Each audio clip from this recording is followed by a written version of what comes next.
secara tidak langsung sebetulnya Pak Jokowi menghajar 3 orang di sini. Ini kesempatan Pak Jokowi untuk bicara untuk 3 orang, mengingatkan mereka sebetulnya. Siapa aja?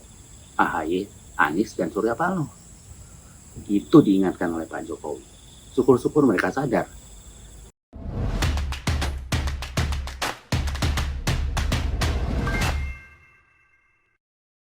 Selamat sore teman-teman, selamat sore Indonesia. Di acara di GBK kemarin, di acara relawan Jokowi, relawan Nusantara Bersatu, tanggal 26 November, Pak Jokowi bicara nih mengenai kriteria pemimpin yang akan meneruskan legacy dia, meneruskan apa yang sudah dia jalankan selama ini, yang diakui oleh dunia internasional. Betulnya di Indonesia banyak yang udah mengakui karena tingkat kepuasan Pak Jokowi udah 74% ya menurut LSI. Jadi siapa yang akan melanjutkan? Nah, Pak Jokowi ini mengatakan di situ bahwa yang akan melanjutkan yang bisa kerja lah, yang benar. Jadi rambutnya putih, yang duluan adalah berkerut dan rambutnya putih, mukanya berkerut dan rambutnya putih. Dan hati-hati nih, jangan pilih yang berwajah celing. Saya ulang, jadi pemimpin yang mikirin rakyat itu kelihatan dari penampilannya, dari kerutan di wajahnya. Kalau wajahnya celing,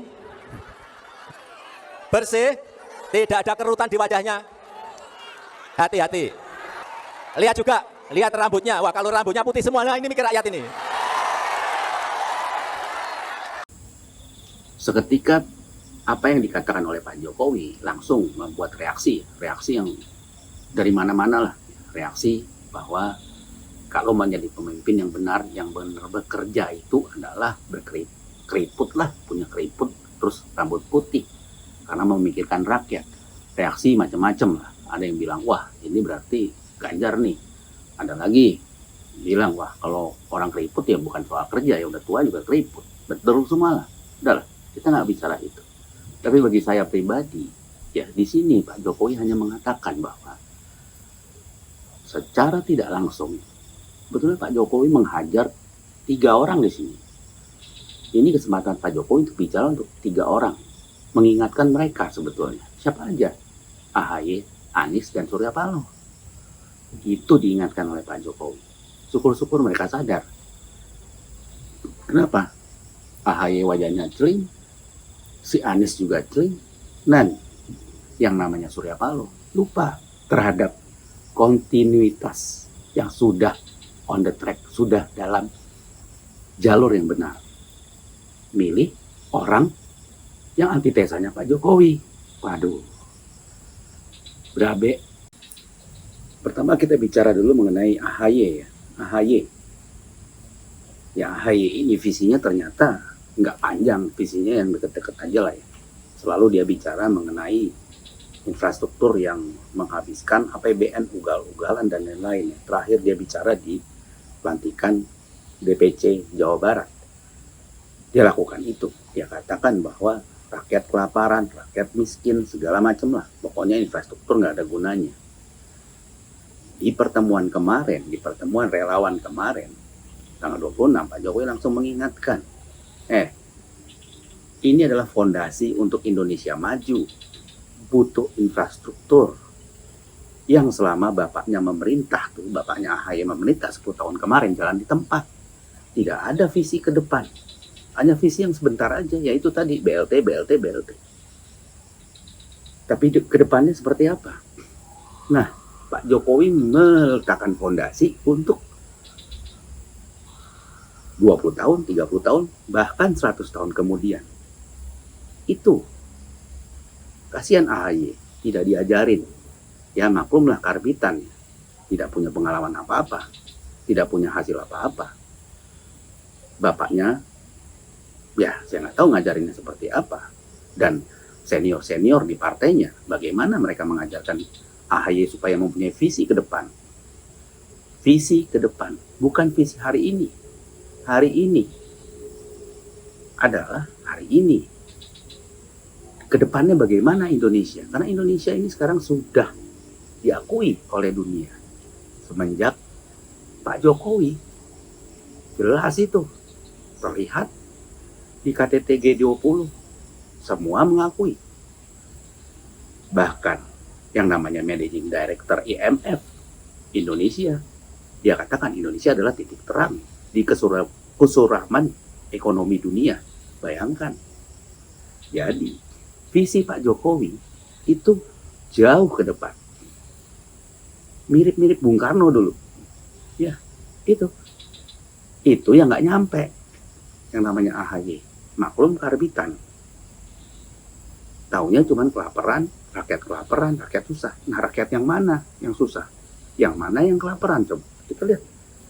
Ya, Pak Jokowi itu setiap mengunjungi daerah selalu mengunjungi pasar tradisional, melihat kondisi di sana, bagaimana harga-harga yang langsung akan dia eksekusi supaya itu menjadi baik dan inflasi menjadi oke. Bayangkan di kondisi susah ini Indonesia masih mempunyai tingkat pertumbuhan 5,72%, 74 kalau nggak salah. Negara lain yang besar-besar nggak ada. Ini yang AHY mesti belajar. Makanya lupakan yang namanya capres cawapres.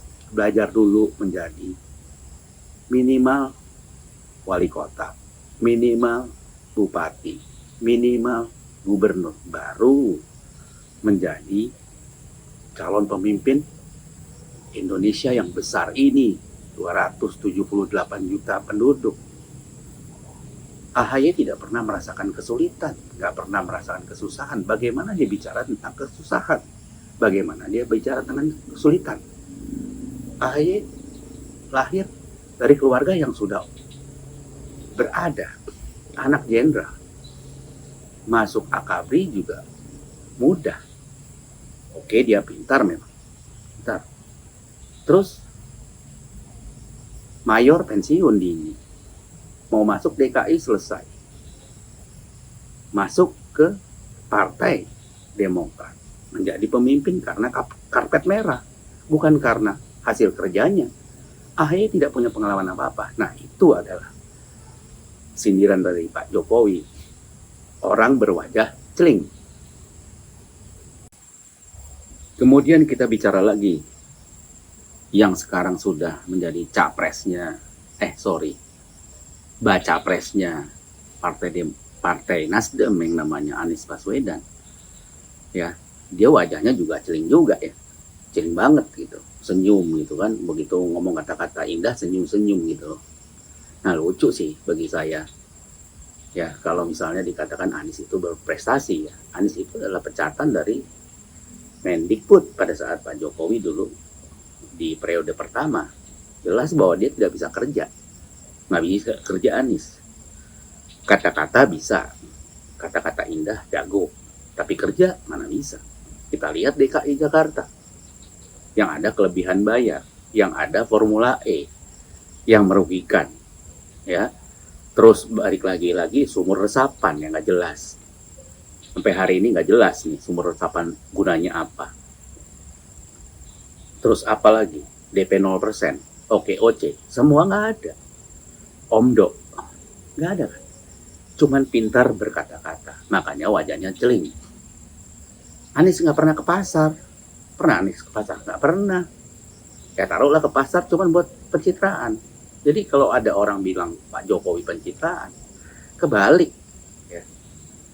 Kebalik. Sama seperti yang orang Demokrat pada saat Pak Jokowi bicara mengenai yang berkerut dan rambut putih, langsung protes kan. Langsung protes, bilang bahwa jangan pilih orang yang pencitraan. Ya iya, jangan pilih pemimpin kalian. Itu pencitraan semua, nggak ada yang lain. Kan begitu sebetulnya. Jadi, Pak Jokowi menegur sebetulnya. Memberitahu, udahlah, kalian tuh nggak bisa kerja berdua. AHY dan Anies tuh nggak bisa kerja. Ngapain juga. Cuman hanya untuk nafsu sesaat, politik sesaat, mau menjadi penguasa. Untuk apa? Kalian nggak bisa membangun negara ini, negara yang besar ini. Kalian nggak bisa menjadi Jokowi kedua atau penerus Jokowi, nggak bisa. Kalian mesti belajar banyak lagi. Nanti kalau Pak Jokowi pensiun, jadi presiden 2024, ya kalian rajin-rajinlah ke Solo, belajar sama Pak Jokowi dulu, baru jadi pemimpin yang baik. Begitulah kira-kira yang menurut saya apa yang dikatakan Pak Jokowi berwajah celing. Bukan cari orang yang benar atau yang baik, berkeriput dan rambut putih, tetapi saya lebih tertarik dengan wajah celing tadi. Kemudian kita bicara mengenai Surya Paloh. Kenapa saya ngomong mengenai Surya Paloh? Oke lah, tidak menghajar lah ya, karena dia temannya Pak Jokowi juga dari 2014. Tetapi intinya cuma satu.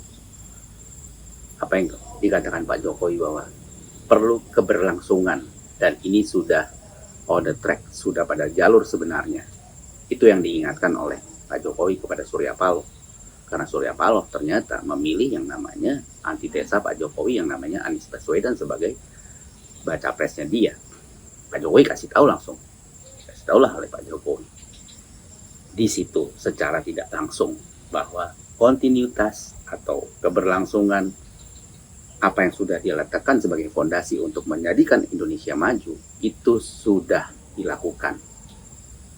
Apa yang dikatakan oleh Nasdem bahwa dia adalah partai yang akan merestorasi Indonesia di 2014. Kenapa di 2022 ini menjadikan antitesa Pak Jokowi menjadi baca presnya mereka untuk 2024? Berarti restorasinya itu tidak terjadi. Bicara restorasi berarti kembali ke dulu, ya, membalikan itu semula. Jadi dia mau membalikan itu semula. Nah, apa sih selama ini yang sudah dilakukan oleh Partai Nasdem dan Surya Paloh pada saat mengikuti Pak Jokowi dari 2014 sampai 2022 ini? Harusnya mereka melihat, tapi mereka karena kepentingan politik sesaat, seperti kata Pak Jokowi ya di GBK kemarin, kepentingan politik sesaat, membuat keputusan-keputusan, ya, ini keputusan kata saya, keputusan yang keliru, hanya ingin menjadi, ya tanda kutip jagoan nih ceritanya, bisa dilihat, tapi ternyata hasilnya kita lihat sendiri. Anjlok, Nasdem anjlok menurut beberapa lembaga survei yang cukup oke, cukup terpercaya.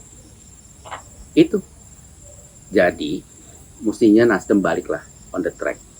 Itu diajak sebetulnya sama Pak Jokowi secara tidak langsung supaya melihat gambaran besarnya, bukan melihat visi yang sedikit, cuman sejengkal gitu loh. Tapi Pak Jokowi melihat ke depan, jauh ke depan. Itu menurut saya suara dari Ubud. Terima kasih kalian sudah mau menonton video ini. Saya Suara dari Ubud pamit.